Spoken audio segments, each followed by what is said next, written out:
করে তার পকেটে দেখায় দিবে, টাকা ঢুকায় দিবে, এমন ইতিহাস, এমন নজির উসমান হাদি ছাড়া কিন্তু এখন পর্যন্ত কেউ দেখাইতে পারে নাই। কথা বলতে কিনা? কিন্তু ভালো মানুষের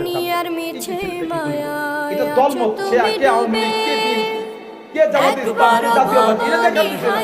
আপনি স্বতন্ত্রভাবে দেখেন, যারা দেশের জন্য কথা বলে, ভারতীয় আধিপত্য আগ্রাসনের বিরুদ্ধে যারাই কথাই বলেছে, প্রত্যেকটা ছেলেকে হত্যা করেছে। কতক্ষণ ঠিক কিনা? শুধুমাত্র ভারতের আগ্রাসনের বিরুদ্ধে কথা বলা। আমাদের সামনের ভবিষ্যৎ, তৃতীয় বিশ্বযুদ্ধ,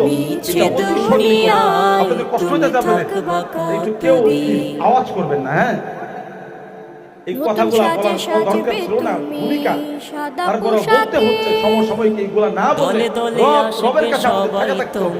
অনেকে বলতে চায় না, আমি বলতে চাই, যতদিন আল্লাহ বাঁচায় রাখবে ইনশাআল্লাহ হক কথা থেকে, কোরআনের কথা থেকে এক পাও পিছপা হবো না ইনশাআল্লাহ। এই জন্য ভাইয়েরা আমার, আমাদের সফলতা এটা না যে আমি কোনোভাবে জীবনযাপন করলাম, তাই চলা বাড়ি করলাম, আমি বিশাল বাড়ি করলাম। চাচা, এটার নাম সফলতা না। নওজোয়ান বাপ, আজকে যারা মাহফিলে আসছে তাদেরও রাত শেষ হয়ে যাবে, যারা আসে নাই তাদেরও রাত শেষ হয়ে যাবে। কখনকার মৃত্যু আসে বলা যায় না। এই যে উসমান হাদি, তার প্রত্যেকটা কথা কেমন জানি বাস্তব মনে হতো। সে বলছে যে দেখো, আমি যদি মারা যাই, আমি যদি কোনো সময় মারা যাই, তাহলে আমি আমার বাচ্চাটাকে আপনারা দেখে। সেই আজকে আমি এই কথাটাই বলতে চাই, যারা জুলুম করবে, যারা অত্যাচার করবে, তারা সাময়িক ক্ষমতায় গেলেও ইতিহাস তাদেরকে মুছে দিবে, ইতিহাস তাদেরকে মনে রাখবে না। আমি যদি আপনাদেরকে বলে একটা এক্সাম্পল, উদাহরণ দেই, রাবিয়া বসরি, তার নাম শুনছেন কিনা? আরেকটু ধীরে কন। রাবিয়া বসরির নাম শুনছেন?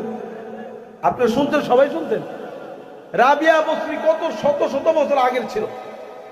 এখনো শত শত বছর পরে একজন 10 বছরের বাচ্চাকে যদি জিজ্ঞাসা করা হয় রাবিয়া বসরিকে, সেও বুঝে রাবিয়া বসরি তৎকালীন যুগের বড় আল্লাহওয়ালী মহিলা ছিল।